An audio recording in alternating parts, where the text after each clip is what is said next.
Nag-crave nga pala ako ng barbecue kaya ito nagbabad ako kagabi. Ngayon, iihawin namin ngayon. Alam niyo naman kasi lagi nagbabagyo at nag-uulan. Mahirap mag-ihaw kasi basa yung mga kahoy. Ayaw kong magliyab, puro usok-usok lang. Kaya ngayon lang natuloy, di ba? Ngayon lang natuloy yung aking pagkikrave. Kasi meron akong liempo sa rep. Kaya eto, natuloy na rin. Ito ngayon ang aming ulam for lunch. Tiyak nagaganahan akong kumain nito. Naglalaway na nga ako eh. Kayo ba ano ulam nyo? Pakita naman ang ulam nyo dyan. Sarap diba?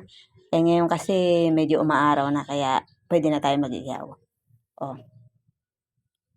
Yan ay aking paggugupitin para pagkain ko ay dire-diretso. Yung gunting namin ay talagang panggupit ng mga food yan. Kayo mag-alala. Hinugasan yan. Ako naman ang kakain eh. Diba? Paminsan-minsan gusto ko ng barbecue. Kasi hindi naman pwedeng hindi eh. Hinahanap din kasi ng tiyan ko yan. Tara, kain na tayo. At tikman nyo ang aming barbecue. Ayan yung chili garlic na aking ginawa. Ipapares dyan ng aking anak.